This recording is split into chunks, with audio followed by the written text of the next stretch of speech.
nagawa tayo ng salad ng Tito Kit. Lalagyan ko siya ng 2 kutsara ng virgin pure olive oil. Ayan. Ayan yung pinaka-dressing niya.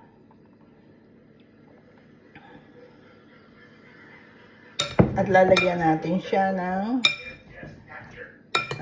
flax seeds. Ang flax seeds ay maganda sa mga katulad na natin na seniors. Ilagay natin sa pagkain. Ito ay ground. Healthy yan sa katawan natin. Lalagyan ko pa siya ng tumaas na. Dumami na. Gusto ko lang sana pero tapusin na natin. Ayan. Lalagyan ko pa siya mamaya ng ano ba yun?